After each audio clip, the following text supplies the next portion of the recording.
FCRA നിയമ ഭേദഗതിയെ എന്തിനാണ് ചിലര് പ്രത്യേകമായിട്ട് എതിർക്കുന്നത് എന്ന് ഇപ്പോഴും മനസ്സിലാവുന്നില്ല. ഏതെങ്കിലും ഒരു മതത്തിനെതിരായിട്ടോ, ഏതെങ്കിലും ഒരു സമൂഹത്തിനെതിരായിട്ടോ ഉള്ള ഒരു ഭേദഗതിയല്ല. ഈ രാജ്യത്ത് പ്രവർത്തിക്കുന്ന എല്ലാ എൻജിഒകളും, എല്ലാ സ്ഥാപനങ്ങളും, വിദേശ ഫണ്ട് സ്വീകരിക്കുന്ന സ്ഥാപനങ്ങളെല്ലാം പാലിക്കേണ്ട ചില മാനദണ്ഡങ്ങളും നിർദ്ദേശങ്ങളും നിയമങ്ങളും മാത്രമാണ് FCRAയ്ക്കകത്തുള്ളത്. പ്രത്യേകിച്ച് ഏതെങ്കിലും ഒരു വിഭാഗത്തെ ടാർഗറ്റ് ചെയ്യുന്ന ഒരു കാര്യമേ അല്ലത്. മറ്റൊരു കാര്യം, എല്ലാ കാലവും ഇന്ത്യ BJP ഭരിക്കാനൊന്നും പോകുന്നില്ലല്ലോ. മാറി മാറി മറ്റു പല പാർട്ടികളും ഈ രാജ്യത്ത് അധികാരത്തിൽ വരും. ഇത് BJPക്ക് വേണ്ടി കൊണ്ടുവരുന്ന ഒരു നിയമമല്ല. രാജ്യത്ത് ആര് അധികാരത്തിൽ വന്നാലും FCRA ഇതേപോലെ തന്നെ തുടരേണ്ടതാണ്. ഇപ്പോൾ BJP കൊണ്ടുവരുന്ന ഭേദഗതി മാത്രമാണ്. FCRA കൊണ്ടുവന്നത് കോൺഗ്രസ് ഗവൺമെന്റുകളാണ്. അതിൽ BJP കുറച്ച് ഭേദഗതികൾ മാത്രമാണ് കൊണ്ടുവരുന്നത്. ഇപ്പോൾ FCRA കോൺഗ്രസ് കൊണ്ടുവന്നു, BJP ആണ് പക്ഷെ ഇന്ന് ഭരിക്കുന്നത്. ഭേദഗതി BJP കൊണ്ടുവരുന്നു, ചിലപ്പോൾ 10 വർഷം കഴിയുമ്പോൾ ഭരിക്കുന്നത് വേറൊരു പാർട്ടിയായിരിക്കും. ഇത് രാജ്യത്തിന് വേണ്ടിയാണ് എന്ന് എല്ലാവരും മനസ്സിലാക്കുന്നത് നല്ലതായിരിക്കും. ഒരു കാര്യം പറയാതിരിക്കാൻ വയ്യ, ഈ നമ്മുടെ രാജ്യത്തെ വളരെയധികം സ്നേഹിക്കുന്ന, രാജ്യത്തെ മനസ്സിലാക്കുന്ന ന്യൂനപക്ഷ വിഭാഗങ്ങൾ എല്ലായ്പ്പോഴും രാജ്യത്തിന് ഗുണകരമായി തോന്നുന്ന കാര്യങ്ങളെ ശക്തമായിട്ട് സപ്പോർട്ട് ചെയ്യാറുണ്ട്. FCRAയുടെ കാര്യത്തിൽ ഏറ്റവും അധികം ആശങ്ക ഉന്നയിക്കുന്നത് മുസ്ലിം സമുദായമല്ല എന്നത് പ്രത്യേകം ശ്രദ്ധിക്കണം. ക്രിസ്ത്യൻ സമൂഹമാണ്, പ്രത്യേകിച്ച് അതിലുള്ള ചില വിഭാഗത്തിൽപ്പെട്ട മത അധ്യക്ഷന്മാരോ അല്ലെങ്കിൽ മേധാവികളോ ഒക്കെയാണ് ഇതിൽ ആശങ്ക അറിയിക്കുന്നത്. എന്നാൽ ക്രിസ്ത്യൻ മതവിശ്വാസികളായിട്ടുള്ള ഒരു വലിയ സമൂഹം FCRA വരണം എന്നാണ് നിലപാടെടുക്കുന്നത്. അത് ശരിക്കും ഈ രാജ്യത്തിന്റെ സുരക്ഷയെക്കുറിച്ചുള്ള ന്യൂനപക്ഷങ്ങളുടെ കാഴ്ചപ്പാട് എത്രത്തോളം ഉന്നതിയിലാണ് എന്നതിന്റെ ഏറ്റവും വലിയ തെളിവാണ്. വിശേഷിച്ച് ഇന്ത്യയുടെ ഒരു ഭാഗ്യം എന്താണെന്ന് വെച്ചാൽ, നമ്മുടെ രാജ്യത്ത് നിന്ന് ലോകത്ത് ഒരുപാട് സ്ഥലങ്ങളിലേക്ക് ഒരുപാട് മനുഷ്യർ പോയി ജോലി ചെയ്യുന്നുണ്ട്. പ്രത്യേകിച്ച് മലയാളികളുടെ കാര്യം തന്നെ എടുക്കാം. അമേരിക്കയിലും ഓസ്ട്രേലിയയിലും യൂറോപ്പിലും അതുപോലെ ഗൾഫിലും ഒക്കെ ആയിട്ട് ഒരുപാട് ആളുകൾ ജോലി ചെയ്യുന്നുണ്ട്. അന്താരാഷ്ട്ര സംഭവങ്ങൾ മനസ്സിലാക്കുന്ന, വാർത്തകൾ കാണുന്ന, ജിയോ പൊളിറ്റിക്സ് ശ്രദ്ധിക്കുന്ന മെജോറിറ്റി വരുന്ന മലയാളികൾക്കും ഈ ലോകത്ത് നടക്കുന്ന കാര്യങ്ങളെക്കുറിച്ച് നന്നായിട്ടറിയാം. നമ്മുടെ രാജ്യത്തിനുണ്ടാവുന്ന ഉയർച്ച താഴ്ചകളെക്കുറിച്ച് നമ്മൾ മനസ്സിലാക്കുന്നതിനേക്കാൾ കൂടുതൽ ഈ രാജ്യത്തിന് പുറത്ത് നിന്നുകൊണ്ട് ഈ രാജ്യത്തെ നോക്കുന്ന ഇന്ത്യക്കാരായിട്ടുള്ള, ഇന്ത്യൻ വംശജരായിട്ടുള്ള, പ്രവാസികളായിട്ടുള്ള ആളുകൾ മനസ്സിലാക്കുന്നുണ്ട്. നമ്മുടെ രാജ്യം എല്ലാ മേഖലയിലും അങ്ങ് പെർഫെക്റ്റ് ആണ്, സ്വർഗമാണ് എന്നൊന്നും ഞാൻ പറയില്ല. ആർക്കും അത് പറയാൻ പറ്റില്ല. ലോകത്തെ എല്ലായിടത്തും എന്നതുപോലെ നമ്മുടെ രാജ്യത്തും പ്രശ്നങ്ങളുണ്ട്. ഒരു വികസ്വര രാജ്യമായതുകൊണ്ടും വലിയ പോപ്പുലേഷനുള്ള രാജ്യമായതുകൊണ്ടും ഒരുപാട് മതങ്ങളും സംസ്കാരങ്ങളും ഇടകലർന്ന് കഴിയുന്ന ഒരു രാജ്യമായതുകൊണ്ടും അതിലുപരിയായിട്ട് ചൈനയെ പോലെ ഒരു ഏകാധിപത്യ രാജ്യമല്ല, മറിച്ചൊരു ജനാധിപത്യ രാജ്യമായതുകൊണ്ടും ഒരുപാട് പോരായ്മകളും ഇവിടെയുണ്ട്. ഇപ്പൊ ചൈനയിലൊക്കെ ആണെങ്കിൽ സിംഗിൾ പാർട്ടിയാണ് ഭരിക്കുന്നത്. അവർക്കൊരു തീരുമാനം എടുക്കാൻ കഴിയും, എടുത്തു കഴിഞ്ഞാൽ അവിടെ ആരും ചോദ്യം ചെയ്യില്ല. അതുകൊണ്ട് തന്നെ അവിടെ കുറെ കൂടി ശക്തമായ സംവിധാനങ്ങളുണ്ട്.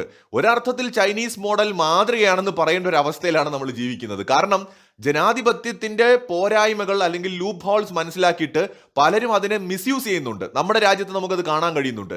ജനാധിപത്യം നൽകുന്ന അവകാശങ്ങളെയും സ്വാതന്ത്ര്യങ്ങളെയും മിസ്യൂസ് ചെയ്തിട്ട് ഭരിക്കുന്നവരെ മര്യാദയ്ക്ക് ഭരിക്കാൻ സമ്മതിക്കില്ല. ഇത് നമ്മുടെ നാട്ടിലുള്ള ഒരു പ്രശ്നമാണ്. ഒരു പദ്ധതി കൊണ്ടുവരാൻ പറ്റില്ല. വിഴിഞ്ഞം പ്രോജക്റ്റിനെതിരെ നടന്ന സമരം എല്ലാവരും ഓർക്കുന്നില്ലേ? ഇന്നിപ്പോ അഭിമാനത്തോടെയാണ് എല്ലാവരും ആ പദ്ധതിയെക്കുറിച്ച് പറയുന്നത്. അന്ന് ആ സമരം വിജയിച്ചെങ്കിലോ വിഴിഞ്ഞം പ്രോജക്റ്റ് ഉണ്ടാവുമായിരുന്നോ? ഒരിക്കലും ഉണ്ടാവില്ല. 370 അനുച്ഛേദം കൊണ്ടുവരുന്ന സമയത്ത് അതിനെ എല്ലാവരും എതിർത്തില്ലേ? അന്ന് ആ എതിർപ്പിനെ വകവെച്ചുകൊണ്ട് മോദി സർക്കാർ അതിൽ നിന്ന് പിന്മാറിയെങ്കിൽ ജമ്മു കാശ്മീരിൽ ഇപ്പോഴും 370 അനുച്ഛേദം നിലനിൽക്കുമായിരുന്നു.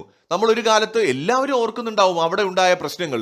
കല്ലെറിയും പെല്ലറ്റ് ഗണ്ണ് യൂസ് ചെയ്യേണ്ടി വരുന്നതും സൈനികരുമായിട്ടുണ്ടായ പ്രശ്നങ്ങളും നിരന്തര പ്രശ്നമായിരുന്നു.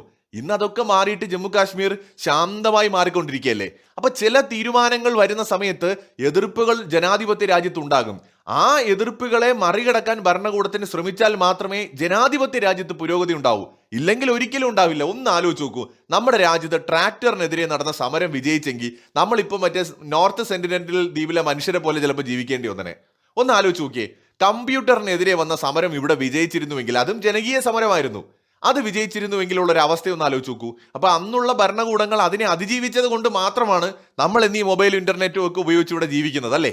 അപ്പൊ അതുപോലെ FCRA എന്ന് പറയുന്നത് ഏതെങ്കിലും ഒരു പാർട്ടിക്ക് വേണ്ടിയിട്ടോ ഏതെങ്കിലും ഒരു മതത്തിനെതിരായിട്ടോ കൊണ്ടുവരുന്നതല്ല. നമ്മുടെ നാട്ടിലെ മെജോറിറ്റി വരുന്ന ന്യൂനപക്ഷങ്ങൾക്ക് ഇത് അറിയാം. കാരണം FCRA കൊണ്ടുവരുന്നത് ഈ രാജ്യത്തിന്റെ സുരക്ഷയ്ക്ക് വേണ്ടിയിട്ടാണ്. ഞാൻ കുറച്ച് സ്ക്രീൻഷോട്ട്സ് ഇവിടെ ഇടാം. കഴിഞ്ഞ ഒരു 4-5 വർഷത്തിനിടയിൽ എത്രമാത്രം ചാരപ്രവർത്തനത്തിന്റെ പേരിൽ ഇന്ത്യയിൽ പലരും അറസ്റ്റ് ചെയ്യപ്പെട്ടിട്ടുണ്ട്. അതില് ഗവൺമെന്റ് ഉദ്യോഗസ്ഥരുണ്ട്, അതില് മിലിറ്ററിയിൽ സേവനം അനുഷ്ഠിക്കുന്ന ആളുകളുണ്ട്, നമ്മൾ ബഹുമാനിക്കുന്ന പല മേഖലകളിൽ പ്രവർത്തിക്കുന്നവരുണ്ട്. ഈ അറസ്റ്റ് ചെയ്യപ്പെടുന്ന ആരെങ്കിലും ഏതെങ്കിലും ഒരു മതത്തിൽപ്പെട്ട ആൾക്കാരല്ല. അതിനകത്ത് ന്യൂനപക്ഷത്തിൽപ്പെട്ട ആൾക്കാരുണ്ട്, ഭൂരിപക്ഷത്തിൽപ്പെട്ട ആൾക്കാരുണ്ട്, ഒരു മതത്തിലും വിശ്വസിക്കാത്തവരുണ്ട്, എല്ലാത്തരം ആളുകളുടെ ഇടയിൽ നിന്നുമുണ്ട്. അപ്പോൾ ഈ രാജ്യത്തിനെതിരായിട്ട് പണം വാങ്ങിക്കൊണ്ട് വിവരങ്ങൾ ചോർത്തി കൊടുക്കാൻ തയ്യാറാവുന്ന ആളുകൾ നമ്മുടെ നാട്ടിലുണ്ട് അല്ലേ? അപ്പോൾ ഇത് എല്ലായിടത്തും ഉള്ളൊരു പ്രശ്നമാണ്. ഇതൊരു മതക്കാർ ചെയ്യുന്നതല്ലെന്ന് ഞാൻ പ്രത്യേകം പറയുന്നു. ഈ അറസ്റ്റ് ചെയ്യപ്പെടുന്ന ആൾക്കാരിൽ കൂടുതൽ പേരും പലപ്പോഴും പലയിടങ്ങളിലും ഈ ഹിന്ദു വിഭാഗത്തിൽപ്പെട്ടവരുണ്ട്, ക്രിസ്ത്യൻസിൽപ്പെട്ടവരുണ്ട്, മുസ്ലിങ്ങളിൽപ്പെട്ടവരുണ്ട്, എല്ലാ മതത്തിൽപ്പെട്ട ആൾക്കാരുണ്ട്. കാരണം പണത്തിനു മേതെ പരുന്തും പറക്കില്ല എന്ന് പറയുന്ന പോലെ പണം കൊടുത്ത് നമ്മുടെ രാജ്യത്തിന്റെ സുരക്ഷാ വിവരങ്ങളടക്കം ചോർത്താനായിട്ട് വിദേശ ശക്തികൾ, പാകിസ്ഥാനെ പോലുള്ള രാജ്യങ്ങളൊക്കെ എല്ലാ കാലവും പരിശ്രമിക്കുന്നുണ്ട്. അപ്പോൾ രാജ്യസുരക്ഷ എന്ന് പറയുന്നത് വളരെ പ്രധാനമാണ്. ഇപ്പൊ FCRA ഭേദഗതി കൊണ്ടുവരുമ്പോൾ നമ്മൾ മനസ്സിലാക്കേണ്ടത്, ഇപ്പൊ ക്രിസ്ത്യൻ സമൂഹത്തിൽ നിന്നാണ് ഒരു ആശങ്ക ഉണ്ടാവുന്നത്. വളരെ കുറച്ച് മാത്രമാണ് ടോട്ടൽ നമ്മൾ നോക്കുന്ന സമയത്ത് അവർക്ക് കിട്ടുന്ന ഈ പുറത്തു നിന്ന് കിട്ടുന്ന പേയ്മെന്റ് എന്ന് പറയുന്നത് കമ്പാരിറ്റീവ്ലി, അതായത് 20-30% താഴെ മാത്രം. അതേ സമയത്ത് ബാക്കി വരുന്നതോ സിഖുകാർക്ക് ഇതുപോലെ പുറത്തുനിന്ന് വിദേശത്തുനിന്ന് ഫണ്ട് കിട്ടുന്നുണ്ട്, ഹിന്ദു സംഘടനകൾക്ക് കിട്ടുന്നുണ്ട്, ഇസ്ലാമിക സംഘടനകൾക്ക് കിട്ടുന്നുണ്ട്, മറ്റ് അല്ലാതെ പ്രവർത്തിക്കുന്ന ജീവകാരുണ്യ സംഘടനകൾ അല്ലെങ്കിൽ NGOകൾക്കൊക്കെ കിട്ടുന്നുണ്ട്. സോ ഇവരാരും ആശങ്ക പ്രകടിപ്പിച്ച് വരുന്നതായിട്ട് നമ്മൾ കാണുന്നില്ല. അപ്പോൾ ഇവിടെ ശ്രദ്ധിക്കേണ്ട കാര്യം, ഇത് രാജ്യത്തിന്റെ സുരക്ഷയുമായി ബന്ധപ്പെട്ട കാര്യമാണ്. ഇവിടെ കോടതിയും നിയമങ്ങളുമുണ്ട്. അപ്പോൾ ഇത് പെട്ടെന്ന് ഏതെങ്കിലും രീതിയിൽ ഗവൺമെന്റ് ഒരു സ്വത്തും ആരുടെ അടുത്തൊന്നും പിടിച്ചെടുക്കില്ല. നിയമപ്രകാരം ഇവിടെ പ്രവർത്തിക്കുന്ന ആർക്കും ഒരു ഭയവും വേണ്ട. പിന്നെ നമ്മൾ ഈ രാജ്യത്ത് ജീവിക്കുമ്പോൾ ഉപയോഗിക്കുന്ന എല്ലാത്തിനും ടാക്സ് കൊടുക്കുന്നവരാണ്. നിങ്ങളുടെ ഒക്കെ വീടിന് നിങ്ങൾ കരമടയ്ക്കുന്നുണ്ട്, വസ്തുവിന് കരമടയ്ക്കുന്നുണ്ട് അല്ലേ? നമ്മൾ എല്ലാത്തിനും കരമടയ്ക്കുന്നുണ്ട്. നമ്മുടേതാണെങ്കിൽ പിന്നെ എന്തിനാണ് നമ്മൾ ഈ കരമടയ്ക്കുന്നത്? ശരിയാണ്, നമുക്കതിൽ ഉടമസ്ഥാവകാശമുണ്ട്. ഇന്ത്യൻ ഭരണഘടനയുടെ ആർട്ടിക്കിൾ 300A പ്രകാരം നിയമാനുസൃതമായ അല്ലാതെ ഒരു വ്യക്തിയുടെയും സ്വത്ത് സർക്കാരിന് പിടിച്ചെടുക്കാൻ കഴിയില്ല. വസ്തു ആധാരം ചെയ്ത് വാങ്ങി പട്ടയം ലഭിച്ച വ്യക്തി തന്നെയാണ് അതിന്റെ നിയമപരമായ ഉടമ. പക്ഷെ പിന്നെ എന്തിനാണ് നമ്മൾ കരമടയ്ക്കുന്നത്?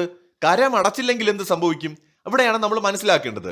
നമ്മുടെ രാജ്യത്ത് നമ്മുടേതാണ് സ്വത്തുക്കളെല്ലാം. ശരി, നമ്മുടെ പേരിൽ വീടുണ്ട്, വസ്തുവുണ്ട്, എല്ലാം ഉണ്ട്.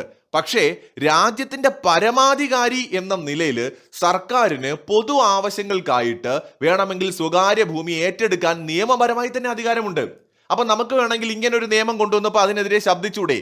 ഇപ്പൊ FCRA കൊണ്ടുവരുമ്പോൾ രജിസ്ട്രേഷൻ റദ്ദാക്കപ്പെടുകയോ അല്ലെങ്കിൽ രജിസ്ട്രേഷൻ പുതുക്കപ്പെടുകയോ ചെയ്യാതിരുന്നു കഴിഞ്ഞാൽ സർക്കാരിന് നടപടി എടുക്കാമെന്നൊക്കെയുള്ള നിയമങ്ങൾ അതിനകത്ത് വരുന്നതാണ് പലരെയും അസ്വസ്ഥപ്പെടുത്തുന്നത്. ഇതേ കാര്യം നമ്മൾ മനസ്സിലാക്കേണ്ടത്, സർക്കാരിന് നമ്മുടെ ഉടമസ്ഥതയിലുള്ള വസ്തുവകകൾ പോലും രാജ്യത്തിന്റെ പരമാധികാരി എന്ന നിലയിൽ പൊതു ആവശ്യങ്ങൾക്ക് എടുക്കാനുള്ള അവകാശമുണ്ട്. റോഡ്, റെയിൽ, പാലങ്ങൾ തുടങ്ങിയ ആവശ്യങ്ങൾക്ക് നഷ്ടപരിഹാരം കൊടുക്കണമെന്ന് മാത്രമേ ഉള്ളൂ.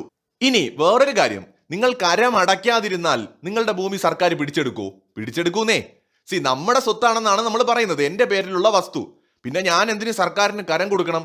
ഞാൻ സർക്കാരിന് കരം കൊടുത്തില്ലെങ്കിൽ എൻ്റെ സ്ഥലം പിടിച്ചെടുക്കുന്നത് ശരിയാണോ എന്നൊന്ന് ചോദിച്ചാലോ? അവിടെയാണ് പ്രശ്നം. തുടർച്ചയായിട്ട് കരമടയ്ക്കാതിരുന്നാൽ റവന്യൂ റിക്കവറി നടപടികളിലൂടെ ഭൂമി ജപ്തി ചെയ്യാനോ ലേലം ചെയ്യാനോ ഉള്ള അധികാരം സർക്കാരിനുണ്ട്. ഭൂമിയുടെ കൈവശാവകാശത്തിനും ഉടമസ്ഥതയ്ക്കും തെളിവായിട്ട് സർക്കാർ ഈടാക്കുന്ന നികുതിയാണ് ഭൂനികുതി. അത് കൃത്യമായിട്ട് അടയ്ക്കുക എന്നത് ഉടമസ്ഥന്റെ ബാധ്യതയാണ്. കരം കുടിശ്ശിക വരുത്തി കഴിഞ്ഞാൽ വില്ലേജ് ഓഫീസിൽ നിന്നോ താലൂക്കിൽ നിന്നോ ആദ്യഘട്ടത്തിൽ ഡിമാൻഡ് നോട്ടീസ് വരും. നോട്ടീസ് ലഭിച്ചിട്ടും നിശ്ചിത സമയത്തിനകം പിഴയും പലിശയും അടച്ചു തീർത്തില്ല എങ്കിൽ റവന്യൂ റിക്കവറി നടപടികൾ ആരംഭിക്കാം. ഇതിന്റെ അവസാന ഘട്ടമായിട്ട് വസ്തു ജപ്തി ചെയ്യാനും ലേലത്തിൽ വിറ്റ് സർക്കാരിലേക്ക് ഈടാക്കാനുമുള്ള കുടിശ്ശിക തുക പിടിച്ചെടുത്തതിന് ശേഷം ബാക്കി തുക ഉടമസ്ഥന് നൽകാനും സർക്കാരിന് നിയമപരമായി സാധിക്കും. പക്ഷെ സർക്കാരുകൾ ഇങ്ങനെയൊക്കെ ചെയ്യുന്നത് അപൂർവമാണ്. പക്ഷെ ഇങ്ങനെ ഒരു വ്യവസ്ഥ നമ്മുടെ രാജ്യത്തുണ്ട് എന്ന് നമ്മൾ മനസ്സിലാക്കണം. അപ്പൊ കരമടച്ചില്ലെങ്കിൽ നമുക്കെതിരെ നടപടിയെടുക്കാം, നമ്മുടെ വസ്തുവകൾക്കെതിരെ. അതുപോലെ ഈ FCRAയുടെ കീഴിൽ പ്രവർത്തിക്കുന്ന സ്ഥാപനങ്ങൾ കൃത്യമായിട്ട് നിയമങ്ങൾ പാലിച്ചാണ് പ്രവർത്തിക്കുന്നതെങ്കിൽ അവരുടെ വസ്തുവകകളും സർക്കാർ എടുക്കാൻ പോകുന്നില്ല, അവരുടെ സ്വത്തും കണ്ടുകെട്ടാൻ പോകുന്നില്ല, ഒരു നടപടിയും ഉണ്ടാവാൻ പോകുന്നില്ല. എല്ലാവരും ഈ രാജ്യത്തെ നിയമങ്ങൾക്ക് വിധേയരായിരിക്കണം. പ്രത്യേകമായിട്ടുള്ള ഒരു പരിഗണനയും ആർക്കും കൊടുക്കേണ്ട കാര്യമല്ല. എല്ലാവരും നമ്മുടെ നിയമത്തിന് മുന്നിൽ ഒരുപോലെയാണ്. അതുകൊണ്ട് NGOകൾക്ക് 4 കൊമ്പൊന്നുമില്ല. പക്ഷെ ഞാൻ നേരത്തെ പറഞ്ഞ പോലെ നമ്മുടെ നാട്ടിലെ ക്രിസ്ത്യൻ സമൂഹം ഉണ്ടല്ലോ, വളരെ പുരോഗതിയുള്ള ഒരു സമൂഹമാണ്. അവര് അഡ്വാൻസ്ഡ് ആയിട്ട് ചിന്തിക്കുന്ന ഒരു സമൂഹമാണ് മെജോറിറ്റിയും കേട്ടോ. ഇത്തരം ഭേദഗതികളുടെ ആവശ്യം എന്താണെന്നുള്ളത് അവർക്ക് നന്നായിട്ട് അറിയാം. അതുകൊണ്ടാണ് നിങ്ങൾ ഏതൊരു ഇതുമായി ബന്ധപ്പെട്ട വാർത്തയുടെ വീഡിയോയുടെ കമന്റ് ബോക്സിൽ പോയി നോക്കിയാലും മെജോറിറ്റി ക്രിസ്ത്യൻ വിശ്വാസികളും FCRA കൊണ്ടുവരണം എന്ന ഒരു നിലപാടിലാണ് നിൽക്കുന്നത്. അതെന്തുകൊണ്ടാണെന്ന് വെച്ചാൽ രാജ്യ പുരോഗതിക്ക് സുരക്ഷയ്ക്ക് അത് ആവശ്യമാണെന്ന് അവർക്കറിയാം. നമ്മുടെ നാട്ടിലെ ന്യൂനപക്ഷങ്ങൾ, ക്രിസ്ത്യൻസ് ആയിക്കോട്ടെ മുസ്ലിം ആയിക്കോട്ടെ, മെജോറിറ്റിയും നമ്മുടെ രാജ്യം ശക്തമാകണമെന്നും ലോകത്ത് ഏറ്റവും ഉയരങ്ങളിലേക്ക് എത്തണമെന്നും ആഗ്രഹിക്കുന്നവരാണ്. അതിപ്പോ എല്ലാ മെജോറിറ്റി രാജ്യത്തെ ജനങ്ങളും അങ്ങനെയാണ്. അതുകൊണ്ട് മാത്രമാണ് നമ്മുടെ രാജ്യം ഇപ്പോഴും ഇത്രയും ശക്തമായിട്ട് മുന്നോട്ട് പോകുന്നത്. FCRA എന്ന് പറയുന്ന ഒരു മതത്തിനെതിരല്ല, അങ്ങനെ ആകാനും പാടില്ല. നമ്മുടെ രാജ്യത്ത് ഒരു ഗവൺമെന്റ് ഒരു നിയമം കൊണ്ടുവരുമ്പോൾ ഒരു മതത്തിനെതിരായ ഒരു നിയമം ഒരിക്കലും കൊണ്ടുവരരുത്. എല്ലാവർക്കും ഒരുപോലെ ബാധകമായിരിക്കണം. FCRAയുടെ കാര്യത്തിൽ എല്ലാവർക്കും അത് ബാധകമാണ് എന്നതുകൊണ്ട് തന്നെ അതിൽ ഹിന്ദുവും ക്രിസ്ത്യാനിയും മുസ്ലിമും ഒക്കെ ഉൾപ്പെടുന്നുണ്ട്. ആർക്കും ഒരു പരിഗണനയുമില്ല. ആ നിലയ്ക്ക് അത് സ്വാഗതം ചെയ്യേണ്ട ഒരു ഭേദഗതിയാണ്. അത് ശരിക്കും നമ്മുടെ രാജ്യത്തിന്റെ ഭാവിക്ക് വേണ്ടി, സുരക്ഷയ്ക്ക് വേണ്ടി, വിദേശ ഇടപെടലുകൾ പരിമിതപ്പെടുത്തുന്നതിന് വേണ്ടിയിട്ട്, എല്ലാത്തിനും ഒരു ഓഡിറ്റിംഗ് കൊണ്ടുവരുന്നതിന് വേണ്ടിയിട്ട് അനിവാര്യമായ ഒന്ന് തന്നെയാണ്. മറ്റൊരു വീഡിയോയുമായി വീണ്ടും കാണാം.